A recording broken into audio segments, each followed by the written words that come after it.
পথের মধ্যে বড় পথটা যদি রাজপথ হয়, মিস্ত্রির মধ্যে বড় মিস্ত্রি তার নাম যদি রাজমিস্ত্রি হয়, আর নীতির মধ্যে বড় নীতিটা যদি রাজনীতি হয়, তাহলে মনে রাখবেন ওই নীতির মধ্যে বড় নীতি যেমন রাজনীতি, আর ইসলামের রাজনীতিটাই হচ্ছে সব থেকে বড় রাজনীতি। কথা বলেন ঠিক না বেঠে?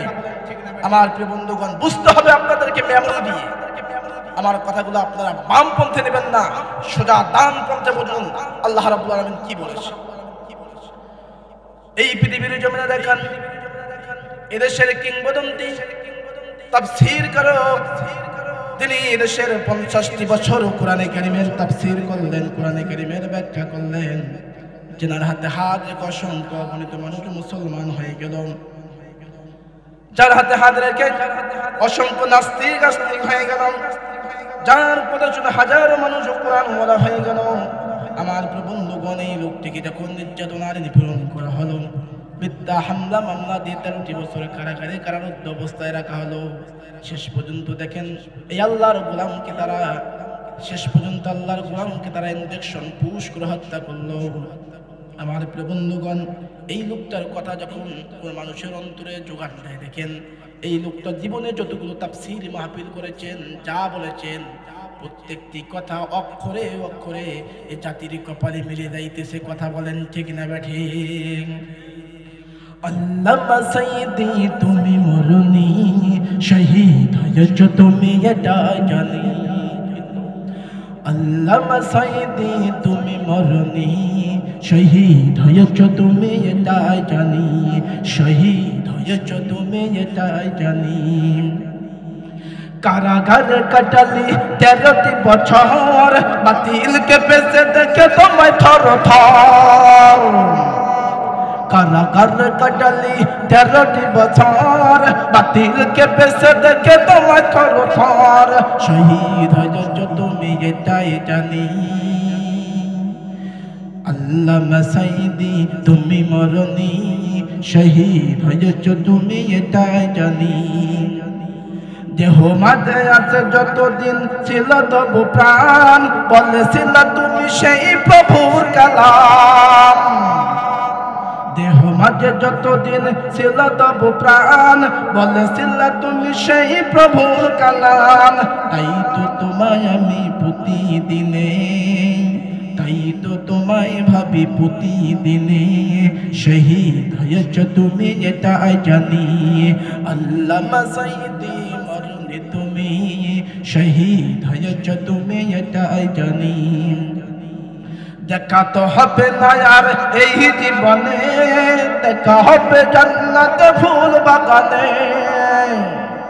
দেখা তো হবে না আর এই জীবনে, দেখা হবে জান্নাত ফুল বাগানে। এই আশা কবুল করো আল্লাহ তুমি, শহীদ হয়েছ তুমি এটাই জানি। আল্লামা সাইয়্যিদি মরনি তুমি, শহীদ হয়েছ তুমি এটাই জানি, শহীদ হয়েছ তুমি এটাই জানি। কথা বলেন ঠিক না বেঠিক? প্রিয় বন্ধুগণ, এদেশের তাফসীর কারক কিংবদন্তি যারা আলেম ছিলেন, মিথ্যা হামলা মামলা নির্যাতনার নিপীড়ন দিয়ে এদেরকে পৃথিবীর জমিন থেকে নাস্তানাবুদ করে দেওয়া হয়েছে।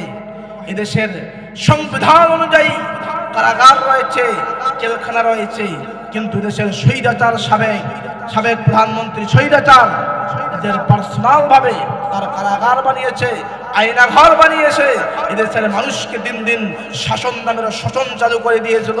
এদেশের মানুষ রাতে সুন্দরভাবে ঘুমাতে পারে নাই, এদেশের মানুষ রাজপথে সুন্দরভাবে দাঁড়াতে পারে নাই, এদেশের মানুষকে এক নির্যাতনের শিকার হয়েছিল। শেষ পর্যন্ত এদেশের ছাত্র সমাজ নিজেদের জীবনকে বাজি রেখে রাজপথে যখন নামিয়েছেন, এই বাংলার লেডি ব্রাউন বাংলার জমিন থেকে ভারতের ওই দিল্লি মামুর বাড়ি খেতে বাধ্য হয়েছেন। কথা বলেন ঠিক না বেঠিক? আমার প্রিয় বন্ধুগণ, আমাদেরকে হতাশ হওয়া যাবে না, আমাদেরকে ভয় পাওয়া যাবে না। কারণ আলাইসাল্লাহু বিকাফিরিন আবদা, বান্দার যেখানে দৌড় শেষ সেখানে বান্দার জন্য রহমত সর্বসময়ের জন্য যিনি দেয় তিনি কে? আর রাস্তা বলি আমাদেরকে সাহায্য যিনি করেন তিনি কে? সে আল্লাহর জন্য যদি আপনাকে আগামীতে দিন কায়েমের আন্দোলনের রাজপথে নামতে হয়, আমরা রাজি আছি না নাই? আর রাস্তা বলি রাজি নাই? বন্ধুগণ, আল্লাহ রাব্বুল আলামিন এই পৃথিবীতে মানুষ সৃষ্টি করলেন তার গোলামি করার জন্য, তার বন্দগি করার জন্য। আসলে কি আমরা বন্দগি ইবাদত করি? আসলে কি আমরা গোলামি করি? আসলে কি আমরা দাসত্ব করি? আমরা কেউ কিছু করতে চাই না, কিন্তু করতে পারি না। আল্লাহ রাব্বুল আলামিন বলেছেন, গোলাম তোমাকে আমি ছাড় দিয়েছি, কিন্তু ছেড়ে দেই নাই। যেদিন তোমাকে ধরবো সেদিন এমন বেশি ধরবো, যেমন বাংলাদেশ থেকে এই লেডি ব্রাউন ভারতে পালিয়েছে, ঠিক তেমনটাই তোমাকে এমন ধরন ধরবো, আমার হাত থেকে পালার বিন্দু পরিমাণ রাস্তা পাবি না, এমন ধরবো। আর এই ধরার কারণে তোমার হিসাব যদি সহজভাবে দিতে না পারো, তাহলে তোমার জন্য অদখুলি জাহান্নাম নামক স্থান তোমার জন্য নির্ধারণ হয়ে যাবে। কথা বলেন ঠিক না বেঠে? প্রিয় বন্ধুগণ, এজন্য আপনারা যে মত করেন, যে পথ ধরেন, আপনার চিন্তা থাকতে হবে আমার পথ হবে এই পথ। এই পথের নাম কি? আর বাস্তবে এই পথের নাম কি? এই কোরআনুল কারীমের পথ ধরতে গিয়ে এদেশের হাজারো আলেম নিজেদের জীবনকে কাতর করে দিয়েছেন। পরিবারের চিন্তা করে নাই, সংসারের চিন্তা করে নাই, তারা চিন্তা করে চলে একজনের জন্য। তিনি বলেছেন, যিনি হচ্ছেন ইন্নাস সালাতু ওয়া নুসুকি ওয়া মাহইয়ায়া ওয়া মামাতি লিল্লাহি রাব্বিল আলামিন। নিশ্চয় আল্লাহ তাআলা আমার হায়াতের মালিক, আমাদের মউতের মালিক, আমার নামাজের মালিক, আমার কুরবানির মালিক। সেই রবের জন্য যদি আমি রাজপথে জীবন দিতে না পারি, তা আমি ওই পাতি নেতার পিছনে কি জীবন দিতে যাব? পৃথিবীর কোনো পাতি নেতা আপনাকে জান্নাত দিতে পারে না। জান্নাত যদি দিতে পারে, সেটা হচ্ছে কোরআনুল কারীমের পথ। আর কোরআনুল কারীমের পথ যারাই ধরেছে পৃথিবীতে, তারাই আজ জান্নাতের পথ হয়েছে। কথা বলেন ঠিক না বেঠে? আমার প্রিয় বন্ধুগণ, রাসূল করিম সাল্লাল্লাহু আলাইহি ওয়াসাল্লামের জীবন লক্ষ্য করে দেখেন। এই দিন প্রচার রাসূল সাল্লাল্লাহু আলাইহি ওয়াসাল্লাম পৃথিবীর জন্য যখন করেছিলেন, এত সহজে তিনি দিন প্রচার করতে পারে নাই। আল্লাহর নবী মুহাম্মদ রাসূলুল্লাহ সাল্লাল্লাহু আলাইহি ওয়াসাল্লাম যখন দিন প্রতিষ্ঠা করেন, নবীজি যখন মানুষের ঘরে ঘরে গিয়ে কোরআনে কারীমের যখন দাওয়াত দিলেন, বিশ্বনবীকে তারা পাগল বলল, বিশ্বনবীকে তারা বলল, তোমরা কি আমাদের বাপ দাদার ধর্মে চুনকালি মাগতে এসেছো নাকি? আল্লাহ নবী মুহাম্মদ সাল্লাল্লাহু আলাইহি ওয়াসাল্লাম চোখের পানি ছেড়ে দিয়ে বলেন, আল্লাহ কোরআনে কারীমের দাওয়াত দিতে চাই, যাদেরকে জান্নাতের দাওয়াত দিতে চাই, যাদেরকে ইসলামের দাওয়াত দিতে চাই, এরা আমাকে লাঞ্ছিত করে, অবদলিত করে, অপদার্থের মতন আমাকে ফিরিয়ে দেয়। আয় আল্লাহ, আমি কি করব? রব্বুল আলামিন বললেন, নবী হে, চিন্তার কোনো কারণ নাই, আপনার কাজ শুধু আপনি দাওয়াতটুকু পৌঁছাইয়া দেন, আর মানার দায়িত্ব কিংবা মানার দায়িত্ব সব আমার কাছে। আল্লাহ রব্বুল আলামিন এর এই কথা অনুযায়ী বিশ্বনবী চতুর্দিকে ইসলামের দাওয়াত দেওয়া চালু করলেন। একদিন লক্ষ্য করে দেখা গেল, ইসলামের কথা বলতে গিয়ে বিশ্বনবীকে তার নিজের জন্মভূমি মক্কা ছেড়ে মদিনার জমিনে হিজরত করতে হয়েছিল। আজ লক্ষ্য করে দেখা যায়, এদেশেও দেখা গেছিল এক সময় কোরআনে কারীমের হক কথা বলার কারণে এদেশের আলেম সমাজকে বাংলার জমিন থেকে অন্য রাষ্ট্রে হিজরত করতে বাধ্য করা হয়েছিল। কথা বলেন ঠিক না ঠিক? প্রিয় বন্ধুগণ, দেখেন, লক্ষ্য করেন, নবীজি আবার সেই মক্কার জমিনে 10 বছর পরে ফিরে এসেছেন।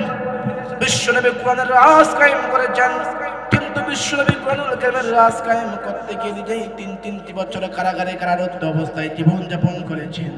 আমার প্রিয় বন্ধুগণ, দেশেও ঠিক তেমনটাই, যারা বিদেশে হিজরত করেছে এরা আবার দেশে ফিরেছে, কিন্তু অনেক আলেম সমাজকে আবার মিথ্যা হামলা আর মিথ্যা মামলা দিয়ে দিনের পর দিন নির্যাতনার নিপীড়নের শিকার হতে হয়েছে। কথা বলেন ঠিক না ঠিক? আমার প্রিয় বন্ধুগণ, ইতিহাস ভুলে দেওয়া যাবে না। এদেশের জন্য, ইসলাম প্রতিষ্ঠা করার জন্য এদেশের জমিনে হাজারো যুবক রক্ত দিয়েছেন, নিজের জীবনদেরকে কাতর করে দিয়েছেন, কিন্তু ইসলাম থেকে তারা বিন্দু পরিমাণ পিছপা হয় নাই। এদের পথ আর অনুসরণ করে যে আমরা আগামীতে চলতে পারি। আল্লাহ রাব্বুল আলামিন বলছেন, ওদের মতন তোমরা আমার জান্নাতের অধিকারী হয়ে যাবে। রাব্বুল আলামিন সবচেয়ে ঘোষণা দিয়ে দিলেন, এই পৃথিবীর জমিনে আমি আল্লাহ রাব্বুল আলামিন তোমাদেরকে ইসলাম নামক যে নিয়ামত দিলাম, এই নিয়ামতটা কোথায় পেলাম? রব্বুল আলামিন বলেন, আল-ইয়াউমা আকমালতু লাকুম দীনাকুম ওয়া আতমামতু আলাইকুম নি'মাতি ওয়া রাদ্দিতু লাকুম ইসলাম দীনা। রব্বুল আলামিন বলেন, পৃথিবীর মানুষেরা এই পৃথিবীতে যতগুলো ধর্ম রয়েছে সব থেকে আমার পছন্দনীয় ধর্ম যেটা আছে সেটা হচ্ছে ইসলাম। আর এই ইসলাম আমি আল্লাহ রাব্বুল আলামিন তোমাদেরকে নিয়ামত হিসেবে পৃথিবীর জমিনে দিয়ে দিলাম। এরপর আমরা আল্লাহকে বললাম, আল্লাহ তুমি তো আমাদেরকে ইসলাম নিয়ামত হিসেবে দিলাম, কিন্তু এই নিয়ামতের পথ ধরতে গেলে আমাদেরকে মারি খেতে হয়, নির্যাতন নিপীড়নের শিকার হতে হয়। আল্লাহ রাব্বুল আলামিন বলেন, গোলাম আমার কাছে সবচেয়ে উত্তম ধর্ম যেটা সেটা হচ্ছে ইন্নাদ-দীনা ইনদাল্লাহিল ইসলাম। রব্বুল আলামিন বলেন আমার কাছে সবচেয়ে উত্তম ধর্ম সেটা হচ্ছে ইসলাম।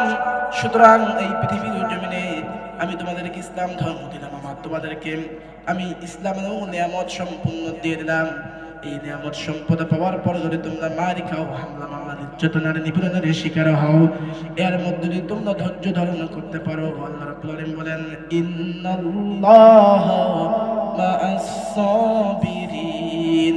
বান্দা তুমি যদি ধৈর্য ধারণ করতে পারো আর এই ধৈর্যের পরিচয় দিতে যদি পারো, ইয়াউমুল কিয়ামতের দিন আমি আল্লাহ ওয়াদা দিয়ে দিলাম তোমাকে আমি ধৈর্যশীলতার কাতার বন্দী করে তোমাকে জান্নাতের উঁচু মাকাম দান করে দেব। জোরে বলি সুবহানাল্লাহ।